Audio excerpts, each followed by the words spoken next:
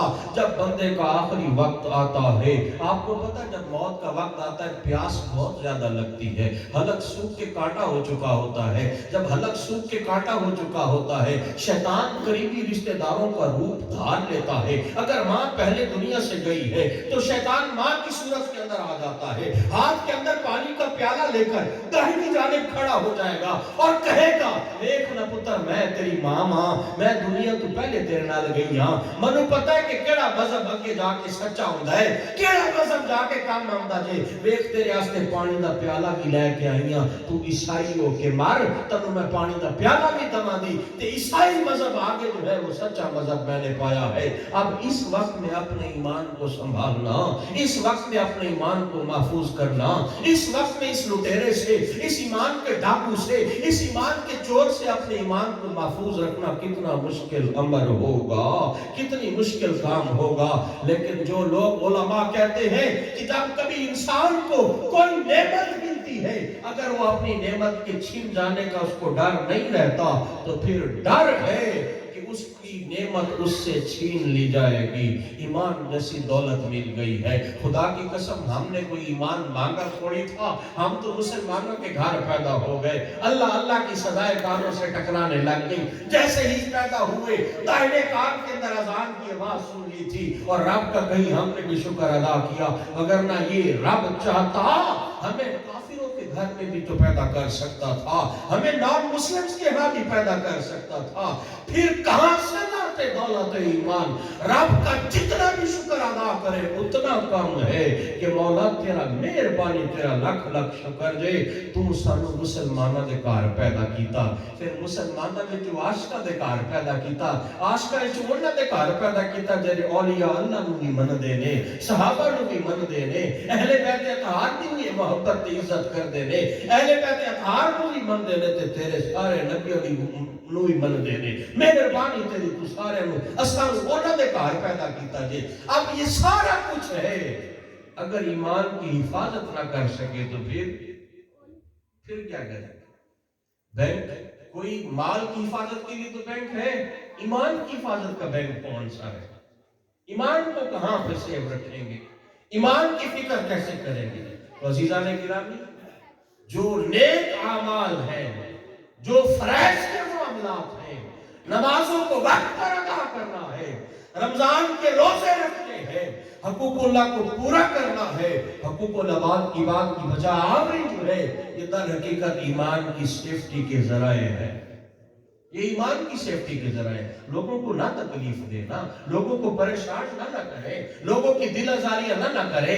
پیٹھ کے پیچھے آپ کو پتہ بھی شب برات گزری ہے، 15 شعبان المعظم گزری ہے. مولانا صاحب والدین کی فضیلت کے حوالے سے اور قدر و منزلت کے حوالے سے بیان کر رہے تھے. 15 شعبان المعظم کو بڑے بڑے بخشے جاتے ہیں. قبیلہ بنی کلب کی بکریوں کے بالوں کے برابر گناہگاروں کی بخشش ہو جاتی ہے. لیکن جو ماں باپ کا نافرمان ہوتا ہے نہیں بخشا جاتا، جو چغل خور ہوتا ہے نہیں بخشا جاتا، جو شراب کا عادی ہے نہیں بخشا جاتا، جو زنا کا عادی ہے نہیں بخشا جاتا، جو تکبر کرے گا نہیں بخشا جاتا، جو مصور ہوگا تصویریں بنائے گا نہیں بخشا جاتا، جو جادوگر ہوگا کاہن ہوگا نہیں بخشا جاتا، جو دل کے اندر کسی کے لیے بغض اور کینہ لے کے بیٹھا ہوگا نہیں بخشا جاتا، نہیں بخشا جاتا. میں نے اور آپ نے مرنا تو ہے نا، اصل لائف یہ تھوڑی ہے. یہ تو ہم لیبلوکم ایکم احسن عملا، اللہ پاک نے حیاتی دی ہے صرف یہ دیکھنے کے لیے کہ کیڑا میرے والا آمدہ ہے کیڑا نہیں آمدہ ہے، کون اچھے عمل کرتا ہے کون اچھے عمل نہیں کرتا. اللہ یہ دیکھنا چاہتا ہے لیبلوکم ایکم احسن عملا، کون اچھے عمل کرتا ہے یہ دیکھنا ہے. میں اور آپ کہاں پہ کدھر کھڑے ہیں؟ مرنا کوئی نہیں، دنیا سے جانا کوئی نہیں. کیا مسجد کے سپیکر پر آپ نہیں سنتے حضرات؟ ایک ضروری اعلان سنیے، فلاں کا بھائی، فلاں کا بیٹا، فلاں کا وہ سارے رشتے گنوا کے کہتے ہیں آج رضائی نہیں لگ